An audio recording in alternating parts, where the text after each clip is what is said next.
Pessoal, boa noite. Alegria poder estar com vocês mais uma vez. Estamos iniciando a live de hoje. Muito bom a presença de todos. O pessoal continua entrando. Isso é ótimo. Dá tempo de eu fazer a apresentação do Dr. Danilo Orcida, que já está com a gente. Boa noite, doutor. Seja muito bem-vindo. Boa noite, vereador. Agradeço aí o convite, a oportunidade.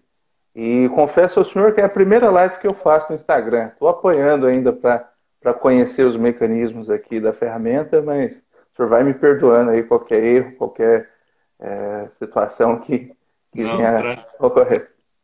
tá ótimo. Eu também sofri um pouquinho para aprender, mas já tem algumas semanas que nós estamos trabalhando muito através das lives, então acho que agora está rodando bem.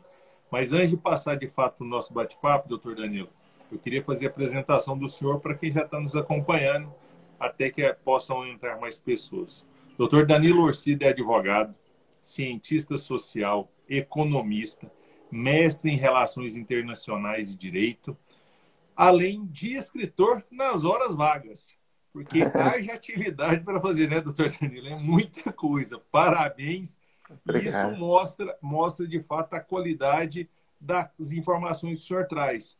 Uma pessoa extremamente preparada, muito bem conceituada, que tem uma base sólida de conhecimento e que vem contribuir muito com a gente, levando informação de qualidade, informação verídica, num momento muito crítico, que é esse momento que a gente passa de isolamento social, de ansiedade em razão dessa pandemia e do que será o nosso amanhã, seja nas relações familiares, pessoais, mas principalmente profissionais, a nossa economia. Além da questão da saúde, que incomoda a todos e gera uma aflição natural.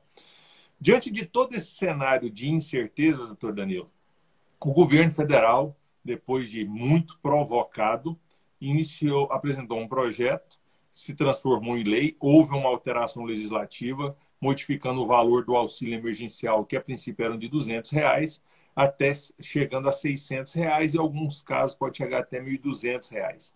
Auxílio emergencial que é fundamental nesse momento crítico, onde a gente tem uma redução muito grande da atividade econômica, da atividade laboral. As pessoas precisam sobreviver, mas não podem se locomover, não podem exercer a atividade que costumeiramente faziam. Diante disso, o que é esse auxílio emergencial e quem pode ter acesso a esse auxílio emergencial, doutor Danilo? Isso tudo, então, boa noite. Registro a importância da difusão de informação, né? Nesse momento, acredito que tão importante quanto as medidas de saúde que estão sendo adotadas, as medidas até mesmo do isolamento, a informação clara e precisa é importante porque há muitos oportunistas se aproveitando desse momento em que as pessoas estão buscando o auxílio. Então, muitos oportunistas disparando links fraudulentos, fazendo roubo de informações, né? Então, acredito que a divulgação de informação nesse momento também é muito valiosa. E, como bem colocado pelo senhor, o auxílio ele vem com uma pretensão de socorrer as famílias de baixa renda. Então, nesse momento, houve um escalonamento por faixa de renda. O critério para recebimento é a renda familiar de até 3 salários mínimos. Esse é o primeiro critério. De igual forma, até para evitar o tumulto e a busca desse auxílio ou da resolução de problemas em agências bancárias na própria Receita Federal, houve um escalonamento, né, de pagamentos e esse escalonamento está sendo respeitado. De início, inclusive, houve pagamento para aqueles que já estavam cadastrados no cadastro único do governo federal e beneficiários do Bolsa Família. E há um pressuposto lógico, né, nesse cronograma. Pressupõe que as pessoas que estão inscritas no programa já de assistência social são as pessoas de baixa renda que, nesse momento, são as mais necessitadas de um auxílio, de um recurso, porque boa parte dessas pessoas vivem da informalidade ou de uma renda não formal. Doutor Danilo, esse auxílio ele é feito exclusivamente pelo site da Caixa Econômica Federal, do governo federal, por aquele aplicativo, ou aquelas pessoas que precisam podem ir direto nas unidades da Caixa Econômica, da Receita Federal? Como que é que a pessoa que acredita que precisa, deve se comportar? Olha, considerando que a preocupação nesse momento é de evitar aglomeração, é de evitar o contato até mesmo físico, né, entre as pessoas, criou-se uma série de canais de atendimento. Então, há um aplicativo, há uma ferramenta digital para aqueles que dispõem de acesso à internet, acesso aos celulares, e até registro aqui, chama Caixa Auxílio Emergencial. O nome do aplicativo que está disponível, Caixa Auxílio Emergencial. Como disse no início, existem muitos oportunistas que nesse momento estão lançando aí informações fraudulentas, links fraudulentos, no sentido por uma via maldosa, às vezes fazer uso e fazer o roubo de dados e informações das pessoas. Então, o aplicativo, repito, é Caixa Auxílio Emergencial, e existe o canal também de comunicação pela própria internet no site da Caixa, é o site caixa.gov.br, é o site oficial da Caixa Econômica, que lá lista exatamente todos os critérios daqueles que estão contemplados, né, dentro desse direito ao recebimento, bem como as principais ferramentas e, enfim, é o canal de atendimento oficial. É natural, e nós temos visto na mídia, que muitas pessoas estão se deparando com algumas dificuldades, que é justamente em relação à questão do CPF.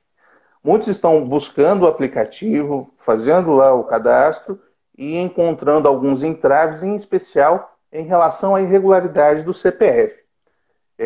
A irregularidade do CPF, normalmente, ela decorre de duas situações. A primeira delas, em razão de questões junto à Justiça Eleitoral, pendências junto à Justiça Eleitoral, e talvez para aqueles que estavam dentro de uma faixa de renda em anos anteriores como declarantes do imposto de renda, talvez por alguma questão ou outra pendente em relação ao imposto de renda.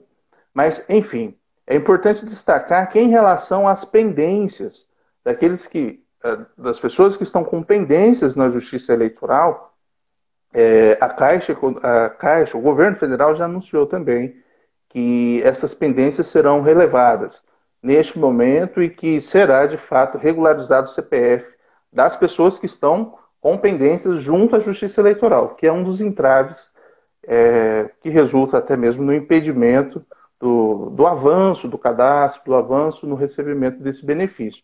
Vejo que a situação ela requer uma medida extraordinária, né? Então, por hora, essa informação também já foi anunciada como uma forma de evitar a aglomeração de pessoas, que é o que nós temos visto, muitas pessoas procurando a Receita Federal numa tentativa de regularizar o CPF. Não. E isso é muito bom, porque essa flexibilização, ela facilita, de fato, o acesso e a assistência necessária àqueles que, de fato, precisam dessa ajuda nesse momento. Eu, hoje, antes da nossa live, eu abri a caixa de perguntas do Instagram e já várias pessoas mandaram perguntas, além de quem está nos assistindo que está enviando perguntas. Eu vou passar para duas perguntas que foram feitas. Uma é da própria Marina, que nos assiste, que ela faz a seguinte indagação. Uma mulher que fez o cadastro único quando era casada, se divorciou, hoje é costureira e tem filhos. Ela tem direito ao benefício? E qual seria o valor? De R$600 ou R$1.200? Depois que o senhor responder essa, eu faço a outra, que é da Cíntia Matos.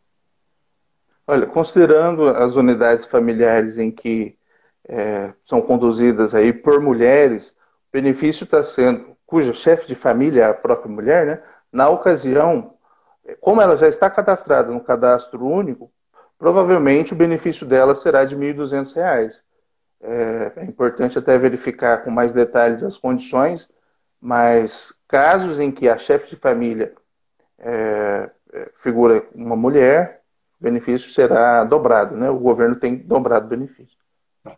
Doutor Danilo, a outra questão é da Cíntia Matos. Ela diz que foi feita uma inscrição há mais de 3 dias pelo site, pelo aplicativo, e continua em análise, não tem uma resposta nem positiva de que foi aprovado, nem negativa. a ansiedade dela e a vontade é saber o que fazer. É assim que está acontecendo? Leva tempo para essa análise ou ela deve procurar a Caixa ou a própria Receita para agilizar essa análise? Essa análise ela não é imediata. Desculpa. De fato, registrado no sistema, após o envio e encaminhamento da documentação, a documentação, para este cadastro, né, demandará um período de análise. E se tem aí sido anunciado como algo próximo a 2, 3 dias. Mas é algo bem provável. É importante administrar essa ansiedade. E é importante perceber também que há um calendário de pagamentos, né? Até de uma forma a pulverizar esse pagamento e evitar que ocorra uma eventual aglomeração. Então, esse calendário ele começou respeitando aqueles que já estavam regulares no cadastro único, os beneficiários do Bolsa Família e segue sucessivamente respeitando a questão de um calendário de aniversário. Mais à frente até é um calendário até extenso. Perdão, essas pessoas já estão recebendo, doutor Danilo? Sim, o pagamento já, para aqueles que estão cadastrados, regulares no cadastro único, o pagamento já foi inaugurado, já foi realizado, inclusive estamos aí caminhando para o pagamento em 2 parcelas, né? E os beneficiários do Bolsa Família receberão agora, na quinta-feira. Então, de início houve um pagamento para os inscritos no cadastro único, em sequência um pagamento já com data definida para os beneficiários do Bolsa Família, porque são pessoas que estão com cadastros já regulares junto ao governo, não há nenhuma pendência nesse sentido. E nesse caminhar seguirá um cronograma. Há um calendário aqui de pagamento. Dentro do calendário, inclusive para o pagamento das cotas, aí seguirá o pagamento com crédito em conta a partir de 27 de abril, 28, 29, assim sucessivamente.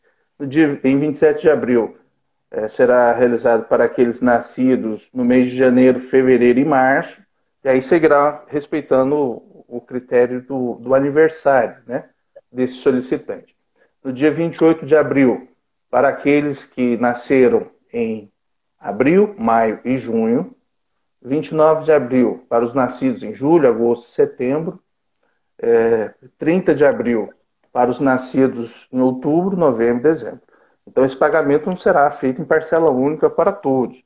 Há, inclusive, esse calendário que será respeitado logo em sequência. Certinho. Doutor Danilo, o senhor também é um economista e muito bem preparado. Houve, de fato, uma redução na atividade econômica de forma geral, não só em Goiânia, em Goiás, no Brasil, mas no mundo como um todo. O próprio os economistas das instituições mais renomadas têm alertado que, segundo as suas análises, o Brasil sofrerá uma retração da economia esse ano na ordem de aproximadamente 5%, ou seja, nós vamos encolher a nossa economia na faixa dos 5%. Diante disso, o senhor que conhece a realidade de Goiânia, das famílias brasileiras, esses R$600, chegando até R$1.200, eles têm condição de manter essa atividade rodando, acontecendo num percentual pequeno, mas ainda mantendo as atividades básicas, as cadeias necessárias em ordem? Ou mesmo com esse auxílio, o senhor acredita que nós vamos ter um grande desarranjo econômico em nossas cadeias produtivas no Brasil e em Goiânia? Olha, eu vou um pouco mais. Nós temos o chamado salário mínimo. O salário mínimo que pela Constituição brasileira tem por finalidade atender ao mínimo existencial, né? De forma a permitir com que as pessoas tenham acesso à educação, saúde, lazer e uma série de outros direitos. O fato que o próprio salário mínimo no Brasil é muito aquém do que o ideal para atender essas necessidades mínimas, básicas. E natural que R$600, que é menos do que o próprio salário mínimo, ele, como o próprio nome revela, é um auxílio emergencial nesse momento de crise, nesse momento, vem como um socorro, um pequeno socorro. Mas é natural que não é o suficiente até mesmo para a manutenção e para o sustento por uma longa data. Agora, falando em crise, eu enxergo que o Brasil ele veio de uma crise local e agora se depara com uma crise mundial. Nós vemos uma desaceleração econômica, não apenas no Brasil, uma desaceleração econômica a nível global. E esse será o grande desafio para o ano de 2020, como enfrentar essa crise global. E acredito que há uma questão muito interessante diante de todo esse cenário. O senhor, que é vereador, aproveita até a oportunidade para colocar essa reflexão em pauta. Esta situação que nós vivemos, esta crise de saúde, revela o quanto os serviços estão delegados para os municípios e para os estados. Quem presta o serviço de saúde é o Estado, quem presta o serviço de saúde básico, o atendimento básico é a prefeitura. E o quanto que a chave do cofre e as receitas públicas estão centralizadas nos cofres da União. Nós vemos aí estados, né, passando por situações, uma situação calamitosa no aspecto das finanças públicas. Vemos os municípios também, ou seja, a fatura fica com o estado e com o município, né, mas a receita fica com a União. E eu vejo que é muito oportuno que se coloque em pauta e que se dê sequência à discussão que vínhamos tratando ao longo do início desse ano a respeito da reforma tributária. É preciso redesenhar esse sistema, esse federalismo fiscal que privilegia os cofres da União, porque a vida acontece no município, nós estamos vendo isso aí. A vida acontece nos estados, é o estado que oferece o serviço e, querendo ou não, ele fica pendente, dependente da repartição e do repasse de receitas, né, por parte da União. Doutor Danilo, o senhor toca num ponto que é muito sério e que tem demandado muita reflexão minha. E é preciso também dialogar e provocar a análise por parte de todos. Nós, sim, estamos vindo de uma crise local, uma crise econômica, mas também uma crise política, mas principalmente econômica. Crise essa que foi acentuada pela crise do coronavírus. E o que mais se evidencia é o caos na saúde, são os problemas de saúde. É claro que numa pandemia, nenhuma nação do mundo, e os dados aí mostram, estão preparada ou está preparada para suportar o excesso de demanda. Mas eu digo que o mínimo nós poderíamos ter em situação melhor e não ver hospitais de campanha serem construídos a toque de caixa da noite para o dia em razão de uma pandemia que nos incomoda. Se nós tivéssemos, de fato, analisado e acompanhado, como o senhor bem falou, uma melhor distribuição dos recursos, mas principalmente a execução por parte do Estado, e aí eu falo Estado, é o ente federado Estado, seja Goiás ou qualquer outro Estado, no cumprimento das suas obrigações no tocante à saúde, nós teríamos uma melhor infraestrutura. Por quê? Porque compete aos municípios a saúde básica, em especial a prevenção, a menos complexa. E o Estado, aquela de alta e média complexidade. E o que é que nós vimos, em especial em Goiás, nos últimos 20 anos, que foi herdado pelo atual governador Ronaldo Caiado? O Estado que não investiu em saúde, até cartão de renda cidadã foi incluído como gasto de saúde para ver se atingiu o mínimo constitucional dos 12%, e agora a população está sofrendo e paga esse pato. Então é preciso que nós possamos refletir sobre as nossas escolhas. Querendo ou não, nós vamos ter eleição, inclusive eleição esse ano. E é neste momento que a gente muda e constrói um futuro muito mais sólido, muito mais sério e consciente. Porque ficar de blá, blá, blá e lero-lero, como se promete muito e não faz, é complicado. E é agora que a gente sofre. Mas voltando um pouco, devaguei um pouquinho sobre o nosso assunto, o senhor que é um economista, como falei, deve se deparar diante desse cadastro do programa que foi criado pelo governo federal de auxílio emergencial com algo que me chamou muita atenção. A gente sabe que a informalidade no Brasil ela é alta. mas acredito que ninguém sabe, de fato, o tamanho que é essa informalidade. Se não, vejamos, o site teve mais de, só ontem, 273 milhões de acessos de pessoas ou milhares de pessoas procurando informações sobre o auxílio emergencial. Já foi feito o download, ou melhor, já foram feitas inscrições de mais de 34 milhões de pessoas. Nós sabemos que estávamos com um patamar de 11, 12% de desempregados. Mas esse número de 34 milhões, ele é muito maior do que isso. E muitas empresas, a grande maioria, ainda não fez a dispensa de servidores, de funcionários, de colaboradores. É, de fato, esse número que está na informalidade, ou o senhor acha que pode ter, que infelizmente acontece, como o senhor disse, aproveitadores querendo esse benefício, ou nós precisamos analisar melhor a nossa realidade, até para estabelecermos políticas públicas mais precisas e mais resolutivas, já que 34 milhões de informais é muita gente. Eu vou tentar trazer dois aspectos aqui para essa pergunta.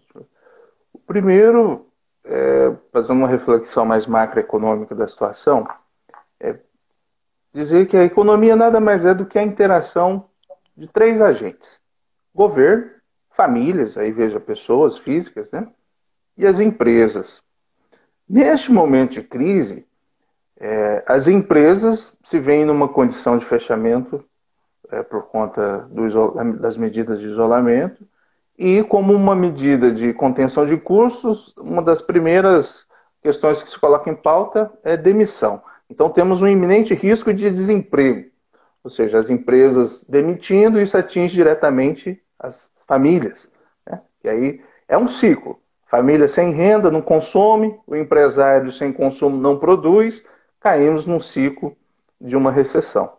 Então eu vejo que neste momento, dos três agentes econômicos, o de maior importância agora é o governo. O governo precisa promover injeções de recursos, tanto para socorro das pessoas físicas, das famílias, e aí uma das medidas é o auxílio emergencial, né, que tenta alcançar as famílias de menor capacidade econômica, e de igual forma precisa preservar os empregos. E só se preserva emprego gerando condições para que estas empresas continuem num ambiente favorável. Então, em paralelo a esta medida anunciada por parte do auxílio emergencial, nós tivemos outras medidas, a exemplo, a postergação do pagamento de tributos para os pequenos e médios empresários que estão inscritos no Simples Nacional. Eu vejo que a finalidade é preservar as empresas, as pequenas empresas, e dar sustento para que elas mantenham o emprego. E também, de igual forma, houve uma medida anunciada em especial para as empresas, uma taxa de juros subsidiada de 3,75% ao ano, para que elas financiassem, neste momento, a folha de pagamento. Então, um recurso voltado apenas para as empresas, de modo que elas não demitam. Então, nesse sentido, eu vejo que também é uma outra medida que veio com esta finalidade de preservar empregos, de trazer trazer um cenário de estabilidade, pelo menos nesse primeiro momento. Agora, sobre a incoerência, incongruência de dados, de informações, eu vejo que muitos irão em busca desse auxílio emergencial, porém, nem todos preencherão os requisitos necessários para poder receber o auxílio.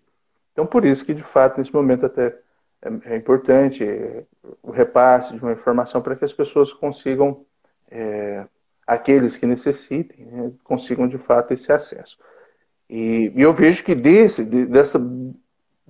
número que o senhor colocou, muitos certamente não conseguirão, porque não estão lá contemplados dentro dos critérios para o recebimento do auxílio. Mas, no aspecto como o senhor colocou, da informalidade, nós termos uma informalidade talvez mais evidente agora do que aquilo que imaginávamos ser um número, eu acredito que um aspecto talvez que possa ser analisado, aí eu acredito que a situação mereça uma melhor análise. Eu vejo que nós viemos de uma recém-reforma trabalhista. E a Sim. própria reforma trabalhista flexibilizou uma série de direitos, né? Já temos uma expressão muito utilizada e que está se popularizando, que é a uberização das relações de trabalho, ou a pejotização das pessoas físicas, né? Muitas vezes o Sim. trabalhador se transforma numa PJ para ser contratado através de um contrato entre empresas, uma relação que muitas vezes é típica de uma relação típica de trabalho entre empregador e empregado. Então, eu vejo que houve uma flexibilização.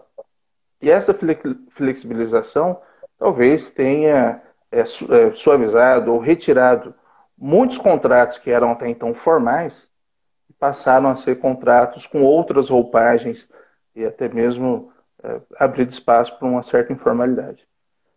Doutor Danilo, acredito que seja Priscila Silva. Ela faz uma pergunta, está nos assistindo, nos acompanhando e fala: o CPF do meu filho está regular na Receita Federal e na Justiça Eleitoral. Mesmo assim, no app está dando irregular. O que ela deve fazer? Olha, eu acredito que é tentar de imediato um contato pelos canais de atendimento, se possível telefônico, se possível os canais oficiais, ou para a regularização do CPF, ela deve buscar a Receita Federal. No caso, o site oficial é receita.economia.gov.br. Na Receita Federal, ela conseguirá obter aí informações a respeito desta irregularidade. Talvez esta irregularidade decorra de alguma pendência referente a imposto de rendas, talvez, não sei se a filha dela é dependente. Bom, enfim, é preciso verificar, averiguar com detalhamento a motivação, né, dessa irregularidade e talvez seja possível pelo próprio site ou, quem sabe, por um atendimento telefônico. Mas o órgão para a regularização é a Receita Federal. A Caixa Econômica também liberou o telefone 111, né, 111, para tirar dúvidas dos trabalhadores sobre o auxílio emergencial. Lembrando que, pelo telefone, ninguém faz essa inscrição, ninguém faz a adesão ao auxílio emergencial, apenas tira as dúvidas. Doutor Danilo, o auxílio emergencial ele foi previsto por 3 meses. Espera-se, e todos nós, com muita fé em Deus, que a gente possa voltar à normalidade ou retomar as atividades nos próximos 90 dias. Infelizmente, no dia de hoje, a revista Science, que é uma revista extremamente conceituada no mundo, publicou um relatório novo informando que, provavelmente, essas medidas de isolamento, de redução de deslocamentos, devem perdurar no mundo com uma maior ou menor variação, mas pequenas diferenças, até meados de 2022. Por quê? Porque o vírus, de fato, ele pode contaminar uma pessoa novamente que já tenha tido Covid. A sua dificuldade de contenção é gigante e não há vacina, não há tratamento adequado por enquanto. Baseado nos dados de hoje, nós temos como prorrogar esse auxílio, caso seja necessário, com a legislação que já foi apresentada e aprovada pelo Congresso, ou nós vamos ter que começar a discussão novamente, caso seja necessário, daqui 90 dias, manutenção desse auxílio ou modificação de auxílios imprescindíveis para que a população sobreviva até que a gente vença essa guerra contra o coronavírus? Olha, o cenário ainda é nebuloso, é um cenário de incertezas, até mesmo no que diz respeito à retomada ou não da atividade econômica por parte das empresas, sobre o período de quarentena, se permanece, se não permanece. E é perceptível o quanto as informações vão se desatualizando, né, ao longo dos dias. Muita questão, cada dia é uma medida emergencial anunciada, algumas voltadas às empresas, outras voltadas às famílias. E acredito que neste caminhar, torçamos, torcer para que esta crise de saúde ela seja breve. Né? Uma crise que eu vejo que a questão econômica está muito ligada à resolução desta própria crise de saúde. No aspecto enfim, em termos gerais, eu acredito que outras medidas virão, certamente virão. E isso dependerá, inclusive, do próprio processo legislativo, da aprovação, seja através de uma iniciativa exclusiva do Poder Executivo Federal, via uma medida provisória, quem sabe, seja através de iniciativa da própria Casa Legislativa, através de um processo legislativo. Eu acredito que medidas outras virão, certamente virão. Aliás, falando em medidas, hoje, por exemplo, nós temos em pauta matéria que foi encaminhada da Câmara para o Senado, foi a discussão sobre o auxílio financeiro para os estados e para os municípios. Né? É uma questão também que está na pauta do dia, na discussão do dia, porque eu vejo, não só as empresas nesse momento precisam de um auxílio financeiro, mas as famílias também precisam de um auxílio, mas o Estado e o município, os estados e os municípios, que são aqueles prestadores dos serviços, os locais onde, como dito no início da minha fala, onde a vida acontece, estes também estão sofrendo. Veja, na medida em que as empresas estão fechadas, a arrecadação estatal, a arrecadação municipal, em sua boa parte decorre do imposto sobre serviços, do ISS, certamente os entes, os estados e os municípios têm ali um prejuízo, uma baixa na sua arrecadação. É uma consequência imediata. Então eu vejo que ao longo dos próximos meses, este auxílio, esta ajuda por parte do governo federal, através de repasse de recursos para os estados, através de repasse de recursos para os municípios, e através de medidas como esta, emergenciais, né? Uma medida voltada às pessoas de baixa renda e voltada para as empresas, certamente serão cada vez mais necessárias. Doutor, o senhor tocou num assunto que é de extrema relevância, que é sobre o auxílio da União, um possível auxílio da União para estados e municípios. Foi aprovado pela Câmara no final da noite, e encaminhado ao Senado, como o senhor bem disse. Vale ressalvar que ele é fundamental para que os estados e municípios possam compensar a queda da arrecadação, uma vez que todas as atividades econômicas sofreram uma retração muito grande em razão do isolamento. Infelizmente, o que se tem é um trabalho pessoal do ministro Paulo Guedes, ministro da Economia, que no final de semana no final de semana passado, reuniu com vários senadores para que eles pudessem abortar esse projeto, que na concepção dele é um absurdo sem precedentes que a Câmara faz sem ter a responsabilidade de cobrar contrapartida dos estados e municípios. E aí vai uma crítica minha, porque os municípios já estão dando a contrapartida. O senhor falou muito bem que foi postergado o Simples Nacional. O Simples a grande parte do Simples é ISS do município. E o governo federal não conversou com os municípios, nem com Goiânia precisamente, e Goiânia está perdendo muito ISS, e entendo o momento, essas micro e pequenas empresas que são responsáveis por mais de 28% dos empregos gerados no Brasil precisam manter, mas isso afeta o caixa da prefeitura. Além disso, o governo do estado também postergou o pagamento de PVA. É importante, mas 25% desse PVA é do município, é da cidade de Goiânia. Ou seja, os municípios, eles já estão, sem serem questionados ou tendo concordado, contribuindo com uma arrecadação, além de ter uma queda acentuada da receita. Diante disso, aqui na cidade de Goiânia, ontem mesmo, o prefeito Íris baixou um decreto. E nesse decreto, ele não demitiu ninguém, ele suspendeu por 90 dias ou até que isso dure. Se durar 30 dias, serão só 30 dias. O pagamento de contratos temporários, em especial aqueles professores que não estão na sala de aula. Nós sabemos que isso é uma medida dura. Ninguém queria ter tomado essa medida, muito menos, acredito, que o prefeito Íris, porque a gente precisa dar condições para que todos possam ultrapassar esse momento.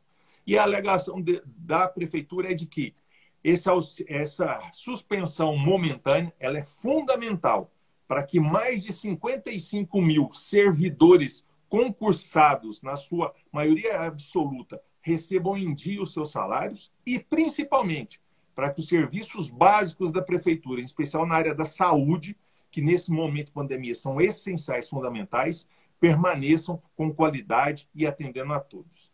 Mas esses contratos temporários ficaram sem receita, ficaram sem salário. Eles podem, diante deste cenário que surgiu hoje, pleitear junto ao governo federal o auxílio emergencial ou eles não se enquadram?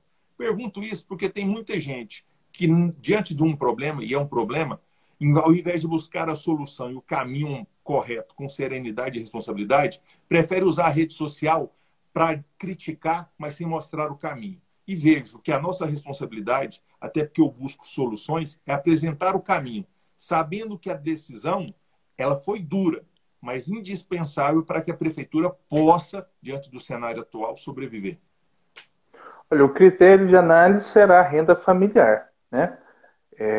E na ocasião, a renda familiar de até 3 salários mínimos, enquadrando-se dentro desse critério de renda, a partir do momento que a pessoa vai para a situação de desemprego, eu acredito que ela poderá buscar ou o seguro-desemprego. Em primeiro momento, eu acho que seria uma hipótese de buscar os direitos trabalhistas decorrentes, né, dessa relação. Doutor, só um minuto. Não houve uma rescisão, não há demissão. O que houve foi uma suspensão momentânea, uma vez que não está se tendo aula presencial e porque a queda foi acentuada na receita. Mas ninguém pode ficar desamparado. E por isso a minha pergunta, havendo só a suspensão, porque a prefeitura vai retomar essas atividades, tem convicção, e esses professores são fundamentais, esses temporários são fundamentais.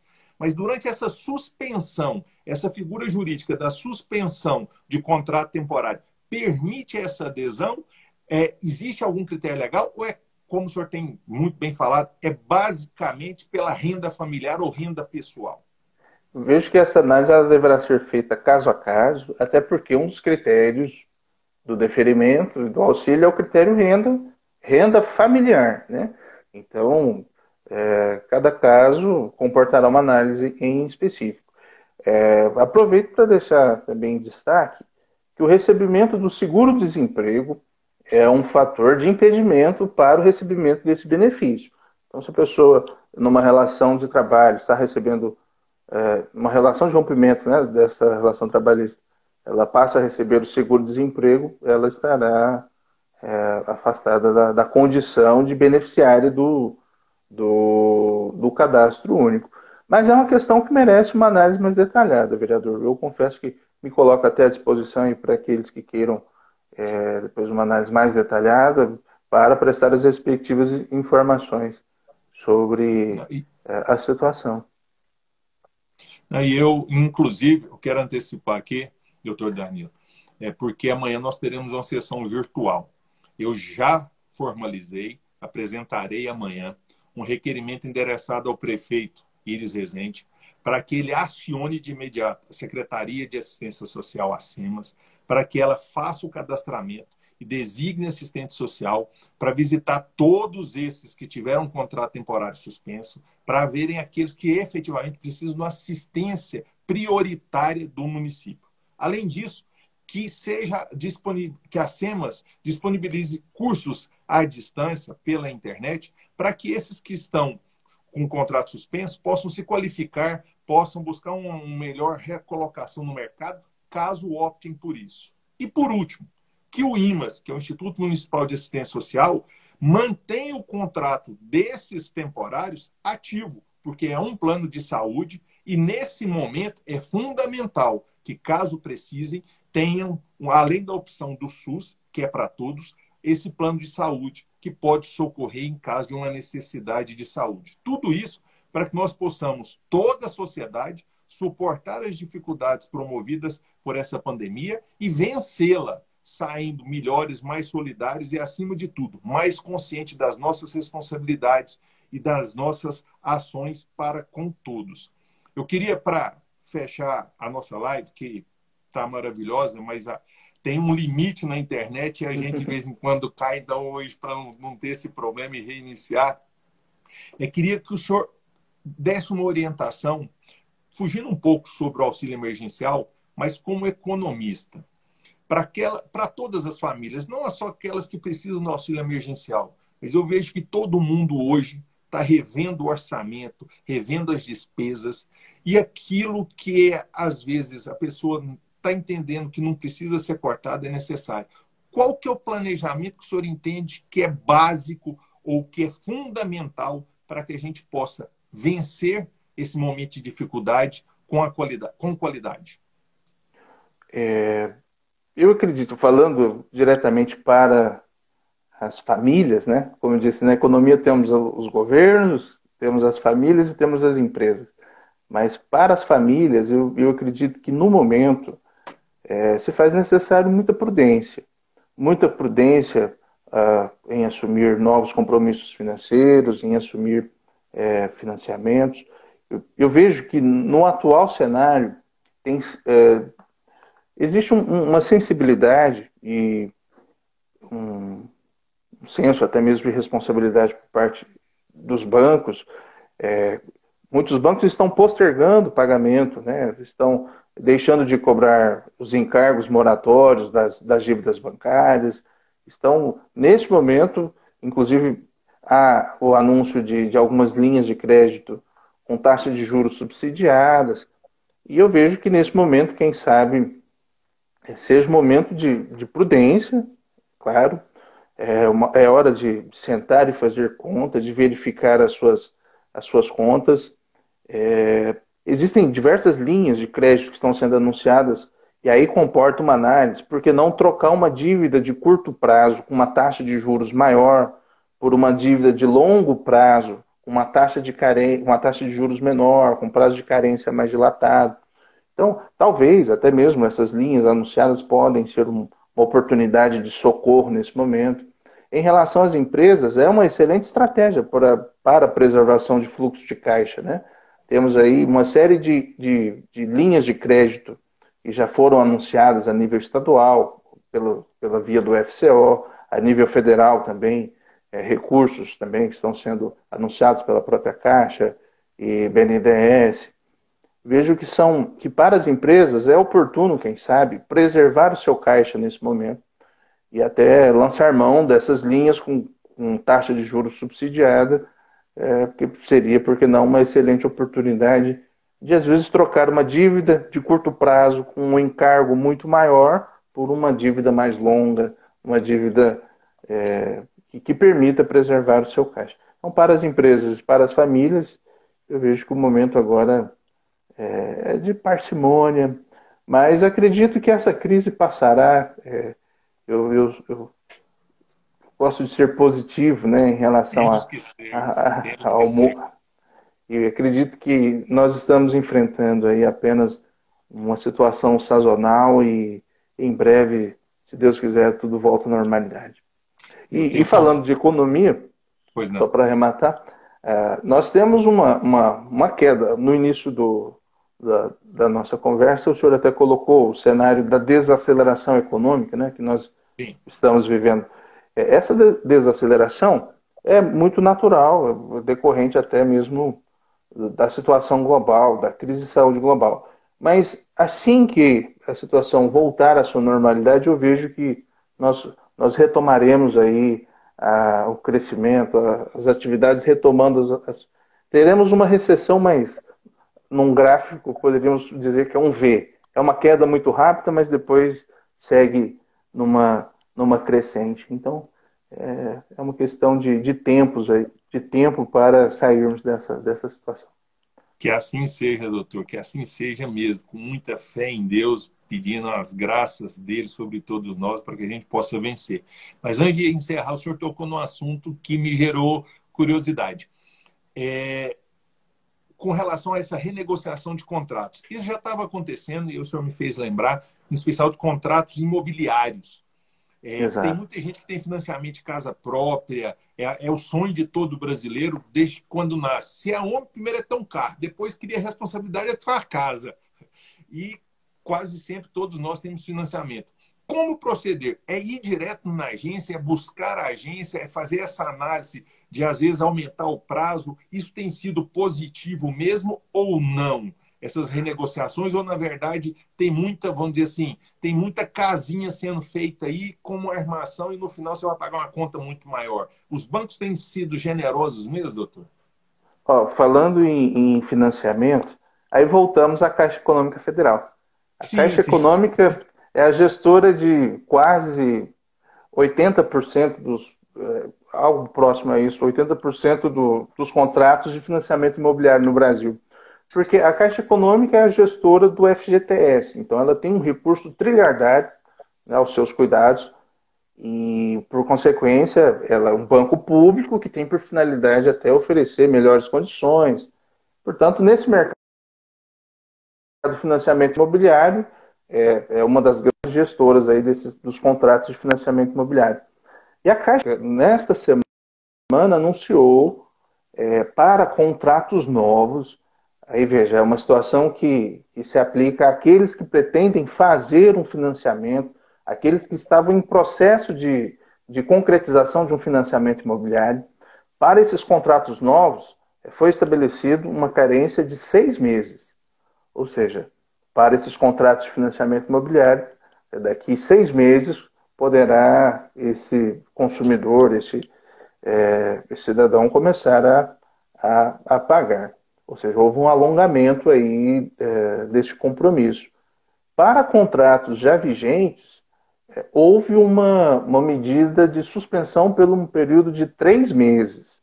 Então, para aqueles que estão com contrato e aí na situação preocupados em não conseguir adimplir ou pagar esta parcela, saiba que recentemente houve esse anúncio, exatamente na segunda-feira, de suspensão temporária por 3 meses. Então, nesse intervalo não terá a fluência de juros, de encargos moratórios. Essa suspensão ela tem por finalidade justamente dar um prazo de respiro, né, para que as pessoas consigam se reorganizar financeiramente.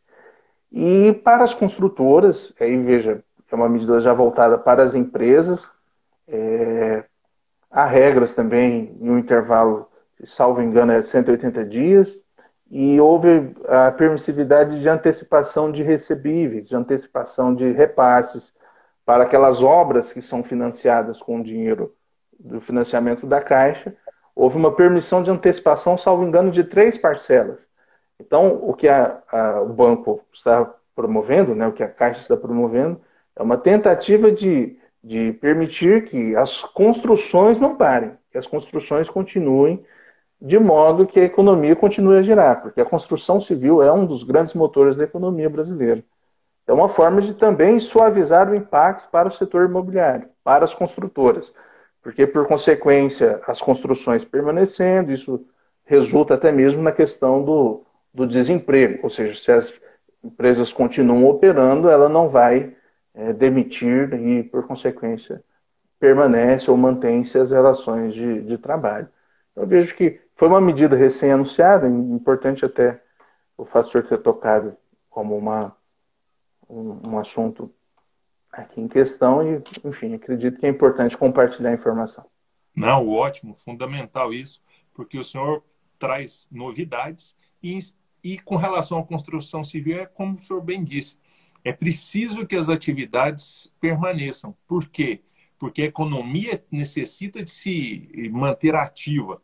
E não há maior empregador no Brasil do que a construção civil.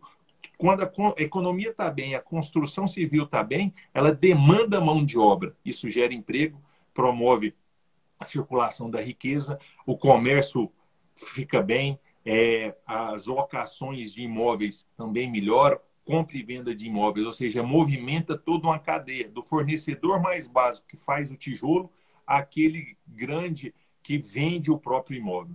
Doutor, eu queria agradecer, está estourando o nosso tempo aqui da live, é só uma hora, tá certo? Foi muito rico a nossa conversa, as suas explanações. Eu quero poder contar com o senhor num outro momento. Participação de inúmeras pessoas, são centenas de pessoas. E isso é positivo. Por quê? Porque a gente está levando informação de qualidade. Nesse tempo de pandemia, o que existe muito é oportunista, é fake news, é a irresponsabilidade de criticar simplesmente por criticar e querer ganhar like na internet, de lacrar, como muitos dizem, mas sem apresentar o caminho da serenidade, da responsabilidade, que vai permitir que a gente retome as nossas vidas, as nossas atividades e supere esse momento tão difícil. Então, muito obrigado pelas palavras. Queria só que o senhor fizesse as considerações finais. Eu que agradeço, vereador, a oportunidade, é uma grande satisfação. Como dito, acredito que nesse momento a informação é importante, espero poder, de alguma forma, ter contribuído e sei que são muitos assuntos, as informações estão se renovando de uma forma muito rápida, mas talvez não tenha conseguido até mesmo responder as perguntas que foram colocadas aqui ao longo do nosso diálogo, mas me coloco à disposição. As pessoas, hoje temos aí os canais das redes sociais, para aqueles que formularam alguma pergunta que não foi respondida, coloco à disposição para poder analisar com... E aí friso de forma gratuita, não estou aqui me dispondo a... Eu quero, de fato, auxiliar e ajudar no que for possível aqueles que precisam de ajuda nesse momento. E me coloco à disposição para aqueles que participarem e queiram, de alguma forma, tirar alguma dúvida ou buscar algum...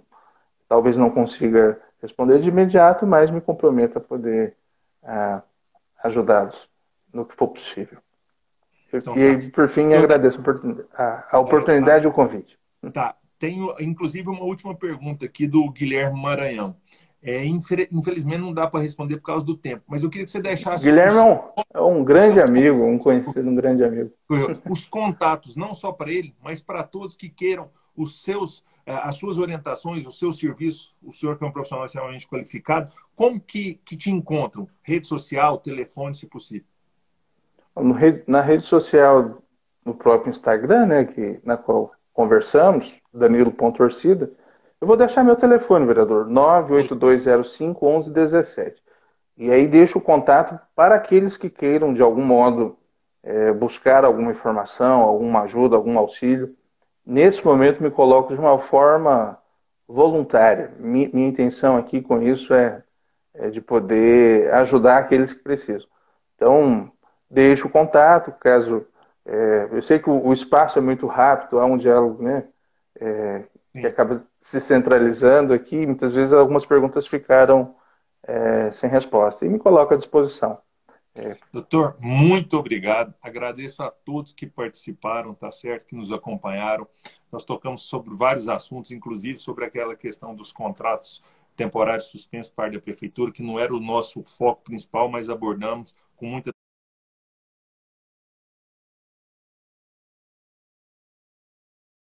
transparência, com muita serenidade, muita responsabilidade. Obrigado pela participação. Aqueles que nos acompanham, continue acompanhando o nosso trabalho. André Azeredo, IG, no Instagram, no Twitter é André Azeredo e no Facebook, site André Azeredo, para que a gente possa cada vez mais apresentar um melhor trabalho para você que, de fato, é o responsável pela nossa atividade. Um grande abraço, fiquem com Deus. Boa noite. Boa noite, doutor. Boa noite, bom descanso para todos.